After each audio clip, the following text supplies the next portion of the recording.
안녕하세요. 타스 건축사무소의 김윤환 건축사입니다. 오늘 제가 말씀드릴 주제는 아파트값, 아파트 전세값 상승 시대에 아파트만 집인가 또는 아파트보다 더 좋은 집도 많다라는 것으로 저는 본 채널에서 주로 상가주택, 단독주택 등의 설계와 건축 등에 관한 전문적이고 기술적인 내용과 건축과 관련된 일반적인 이야기, 특히 재테크, 부동산적인 말씀을 드리고 있는데 이 두 주제가 상가주택이나 단독주택 등 건축을 하고자 하시는 분들에게 참고가 될 내용이고 앞으로도 설계와 공사에 관련된 내용도 계속 보완해 나가겠으며 이러한 내용을 알고 싶으신 분은 본 채널에 초기에 제작된 영상들이 많으니 참고해 보시기 바랍니다. 그럼 오늘의 이야기를 시작해 보겠는데 최근 아파트값, 전세가 상승과 관련한 보도를 보며 얼마 전 어느 상가주택을 건축하려고 하는 건축주와 상담한 내용을 중심으로 다음과 같은 5가지 내용으로 말씀을 드리고자 합니다. 아무쪼록 이런 데에 대한 관심이 많으신 분이나 아파트값 상승과 아파트 전세 문제 등으로 어려움을 겪으시는 분 또는 상가주택이나 단독주택 등 건물을 지으시려는 분 등에게 참고가 되리라 생각하며 먼저 보시기 전에 구독과 좋아요 그리고 선풀을 남겨주신다면 저에게도 큰 힘이 되어 이러한 영상을 만드는 데 도움이 될 것 같습니다.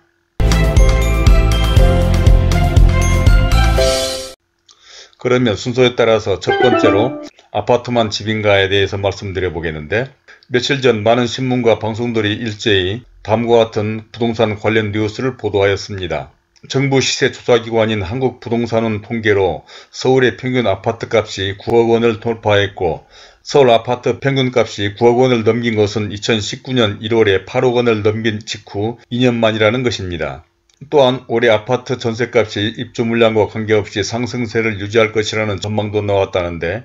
서울 아파트 전세값도 지난해에만 14.24% 상승해 2002년 부동산 114가 시세를 집계한 이래 두 번째로 높았다는 것입니다. 그것은 임대차 입법 도입에 따른 과도기적 진통도 있겠지만 그 이면에는 정비사업 비중이 많고 거주요건 강화 등이 영향을 미친 것으로 판단되고 또 정부의 각종 규제로 실거주 요건 등이 강화되며 전월세 시장에 나오는 물량은 더 적어 이 같은 상황에서 임대차 보호법이 강화되어 전월세 가격이 상승하게 될 것이라는 것이죠. 이런 반면에 또 한편에서는 아파트 거래량이 줄고 아파트가 팔리지 않아 피해를 당하고 있다는 보도도 있었는데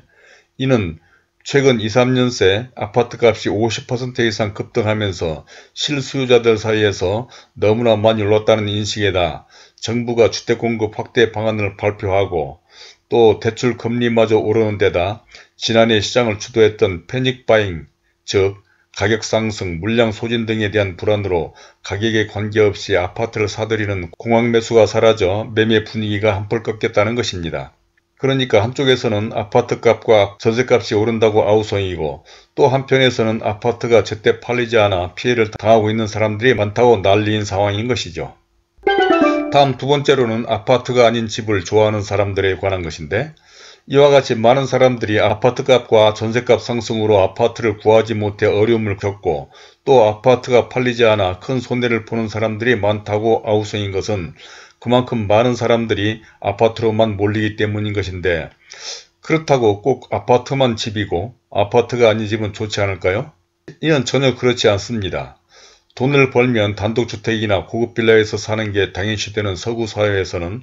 아파트란 가난한 사람들과 이민자들이 대규모로 모여 사는 공간으로 인식되고 있는데 유독 우리나라에서만 아파트 공화국이라 할 정도로 아파트를 지나치게 선호하는 것은 특이한 현상이 아닐 수가 없습니다. 물론 아파트는 다른 주택에 비해서 좋은 점이 많기는 하지요. 그러나 반면에 지나치게 좁고 답답한 공간과 층간소음 등으로 자녀 양육에 문제가 많고 생활 수준과 의식 수준의 향상으로 아파트를 떠나 살려고 하는 사람들도 참 많아졌습니다.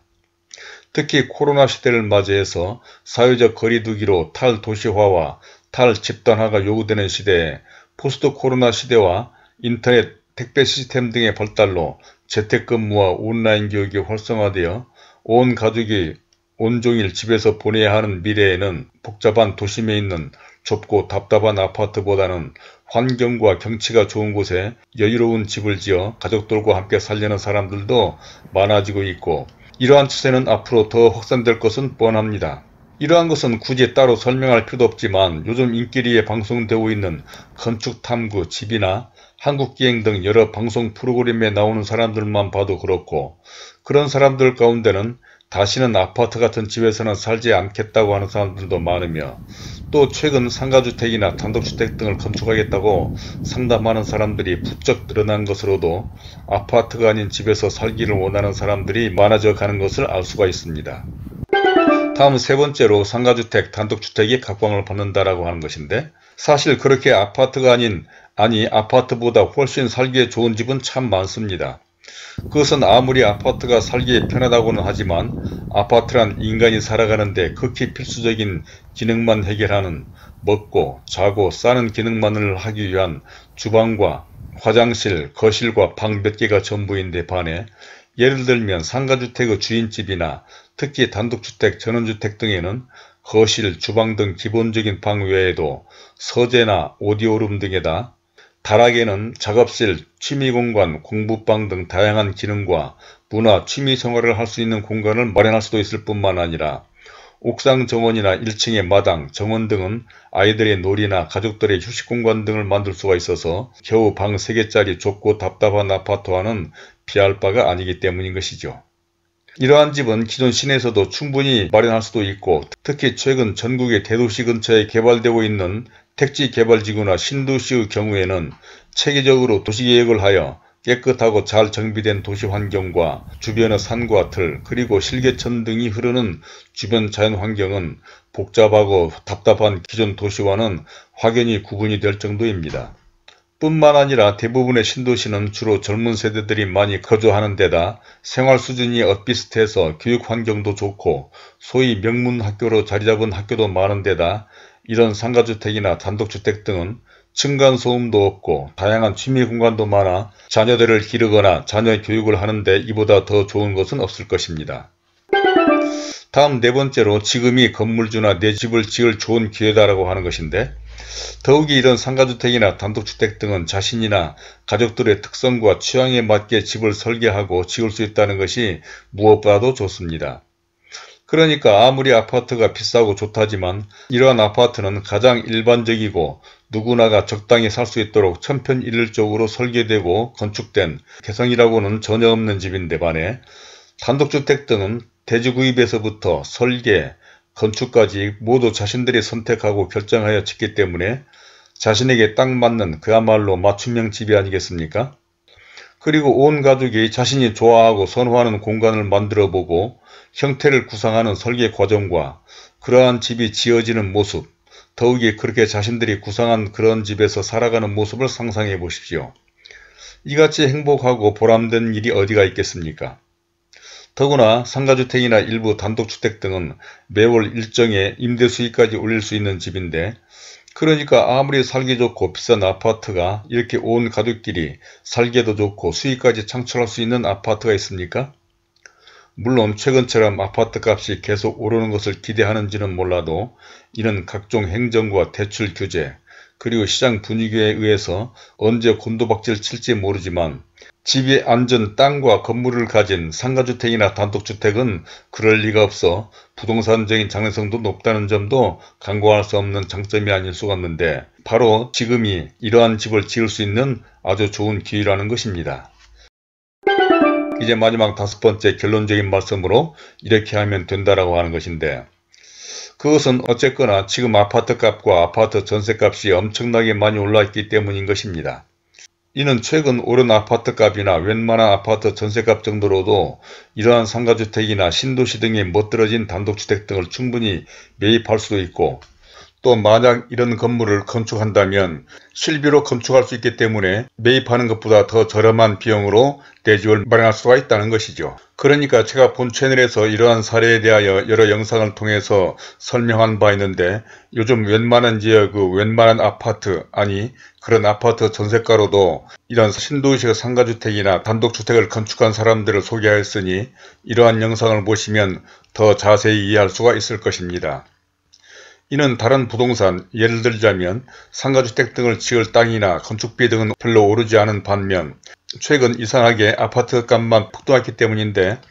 그러니까 바로 지금이 그런 아파트에 살거나 또는 이런 아파트 전세를 구하지 못한 사람들이라면 지금이 상가주택 등 꼬마 빌딩의 건물주가 될 수 있는 호기이고, 조금만 눈을 돌리면 아파트보다 훨씬 넓고 살기 좋은 집을 거기에다가 매월 임대 수익까지 올릴 수 있기 때문에 이런 기회를 잘 활용해 보라고 말씀을 드리는 것입니다. 즉 오직 아파트만이 아니라 아파트가 아닌 더 좋은 집도 많으니 이런 데 대한 관심과 발상의 전환을 해보시라는 것이고, 어느 정치인의 말처럼 지나친 아파트 환상에서 깨보는 것은 어떻겠냐는 것이죠.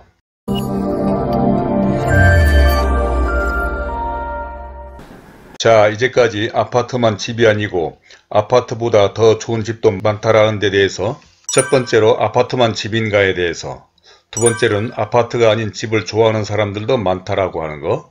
세 번째로 상가주택, 단독주택이 앞으로는 각광을 받을 것이라고 하는 것과, 네 번째로 지금이 건물주나 내 집을 지을 호기다라고 하는 것과, 마지막 다섯 번째로 결론적인 말씀으로 이렇게 하면 된다라고 하는 데까지 말씀을 드렸습니다. 어떻습니까? 물론 이런 데 대해서는 각자의 생각이 달라 특히 지나치게 부동산을 투기수단으로 보는 사람 등은 이런 말씀에 동의하지 않을 수도 있을 것입니다. 그러나 그동안 아파트, 상가주택, 단독주택 등을 전문으로 설계하고 건축을 해온 건축 전문가로서, 또 이러한 집과 전원주택 등에서 살아본 경험자로서, 특히 나이 자랑은 아니지만 오랜 세월을 살아보니 산다는 것이 꼭 돈이나 편리함 등만을 위해서 사는 것은 아니라는 생각도 들던데, 정말이지 아파트만 살기 좋은 집이 아니라 세상에는 이보다 더 살기 좋고 수익도 생기고 특히 가족 간의 단란과 행복을 즐기며 살 수 있는 집도 많다는 것을 인식할 필요도 있고, 자녀 교육이나 코로나, 재택근무, 온라인 교육 등을 생각할 때 앞으로는 어떤 집에서 살아가야 할지 신중하게 생각해 봐야 할 때가 아닌가 한다는 것이죠. 이런 것은 비단 제 개인적인 생각만이 아니라 최근 상가주택이나 단독주택 등을 설계하려거나 건축하시려는 수많은 건축주와 상담하면서 깨닫고 느낀 것이라는 점을 강조하며, 혹시 이런 데 대한 궁금한 점이나 의견 등이 있으시면 선플로 남겨주시기 바랍니다. 그러면 그런 점 등에 대해서도 자세한 설명을 드리도록 하겠고, 또 구독과 좋아요를 눌러주신다면 본 채널에 관련된 다른 많은 참고 영상들을 보실 수도 있으며,